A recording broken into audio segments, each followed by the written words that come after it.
So coming up for today's question, see the graph of y is equal to root x plus 3 and y is equal to root 1 minus x plus f of p.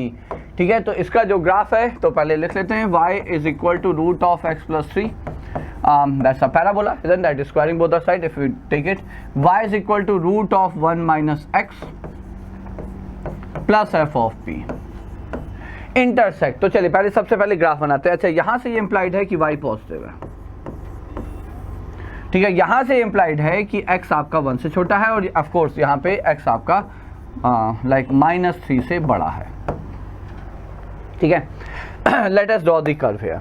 तो squaring both the side चलिए कर देते हैं तो इसका idea भी मिल जाएगा, है ना. तो y square is equal to x जो है आपका कर्व, उसको हम 3 यूनिट्स लेफ्ट साइड पे शिफ्ट करेंगे. ओपन राइट कर्व है ना. तो यदि हम बनाते हैं तो ये हो गया आपका x plus 3 equal to 0, x plus 3 equal to 0. ठीक है, तो वर्टेक्स कहाँ पे आया, x इज इक्वल टू -3 पे, तो -3 पे ये वर्टेक्स आया आपका यहाँ पे. ठीक है, और कर्व है आपका कुछ ऐसे, y has to be positive. ये एक हो गया. So this is the curve of y is equal to root of x plus 3. I hope सारे बच्चे समझ गए होंगे. ठीक, अब दूसरा है y is equal to under root of 1 minus x. ये बनाते हैं. See plus f of p is like you are adding something to the function. तो जब आप फंक्शन में कुछ ऐड करते हैं तो कर्व ऊपर नीचे शिफ्ट होता है. We will treat because with respect to X and Y F of P is a constant, though P is the parameter. It has nothing to do with X and Y. We will consider it to be a simple constant. Okay, तो ये आ गया. तो root of 1 minus x, है ना. तो as I said x 1 से छोटा होगा. ठीक है, और यदि हम इसको y स्क्वायर कर लेंगे तो ये 1 माइनस एक्स हो जाएगा. माइनस एक्स का मतलब ओपन टूवर्ड्स लेफ्ट और वर्टेक्स है 1 पे. ये आ गया आपको इसका कर्व. ठीक है, तो ये हो गया यहाँ पे इसका कर्व. फाइन.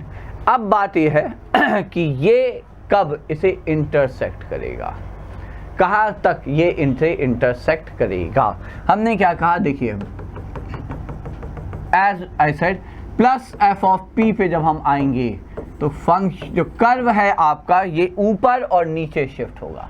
ठीक है, तो ये पॉइंट, और जब नीचे शिफ्ट होगा मतलब ये पॉइंट, ये जो पॉइंट है ये है आपका 1,0. तो जब x को आप यहाँ पे 1 रखिए तो ये पॉइंट इस वाले लाइन पे है. This is like 1,2. पहली चीज. ठीक है, मतलब जब आपका f ऑफ p 2 को एक्सीड कर जाएगा, there won't be any point of intersection. I think all of you will appreciate this, I mean will accept this. Okay, क्योंकि आप ये भाई ये कितना ऊपर शिफ्ट हो रहा है, जो f ऑफ p की वैल्यू है. तो यदि f ऑफ p 2 से ऊपर हो गया तो ये वर्टेक्स यहाँ पे आ जाएगा, उसके बाद तो इंटरसेक्ट कर नहीं सकता. Now the next point is कि यदि वर्टेक्स कितना, ये वाला पॉइंट कितना नीचे खींच सकते हैं, तो उतना नीचे खींच सकते हैं जब ये इससे ऐसे निकल के चला जाए. ठीक है, जब ये वैल्यू आपको ये -3 पे मैच कर जाए. समझ गए. अब ये x इज इक्वल टू -3 यहाँ पे रख दिए, y इक्वल टू 0. तो y इक्वल टू, क्योंकि ये पॉइंट है, ये पॉइंट है आपका -3,0. ठीक है, इसको आप इसमें सेटिस्फाई करा दीजिए. तो y 0 हो गया, ये हो गया आपका -3 इस √4 प्लस f ऑफ p, और f ऑफ p आ गया आपका -2. ठीक है, मतलब इससे नीचे जैसे ही जाएगा, again it won't intersect because तब कर्व नीचे से निकल जाएगा. तब आपका ये कर्व मान लीजिए इसके नीचे लेगा तो ये ऐसे निकल जाएगा. There won't be any point of intersection. You got the limit of f of p. ठीक है, सो देयरफॉर अब आप कह सकते हैं f ऑफ p जो है ये 2 और -2 के मध्य में कहीं होना चाहिए. ठीक है, तो एक ऑप्शन जो है आपका वो है for fp is equal to p, number of integral values of p is 5, of course, -2, -1, 0, 1 and 2. So C option is definitely correct. बाकी options के लिए अब हम लोग देख लेते हैं. ठीक है, fp is like p square -7p plus 12. Maximum value of p is 5.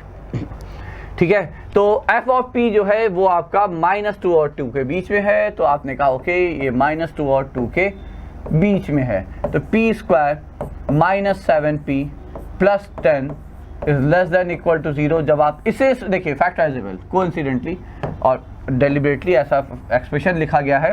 Factorisable p minus 5 p minus 2 less than equal to 0, open upward curve है, बिटवीन द रूट्स ही निगेटिव होगा, तो ये हो गया 2 से 5। ठीक है, तो मैक्सिमम वैल्यू, अच्छा आप कहोगे ये भी सॉल्व कर लेते हो, बिल्कुल आप इसको उठा के इधर ले आइए, तो ये हो जाएगा p square minus 7p plus 14 is greater than equal to 0, b square minus 4ac। Of course इसका डिस्क्रिमिनेंट निगेटिव है, तो that's an identity statement, so is always true for any value of p। So what we get from here is this one only, और ये p पे limit लगा देता है। Maximum value of p is 5 if f of p is this, so this is true. Minimum values this is again true, there has to be plus here. Okay, तो ये हो गया आपका यहाँ पे answer. So that means a b c तीनों ही part यहाँ पे, तीनों ही ऑप्शन करेक्ट हैं बच्चों।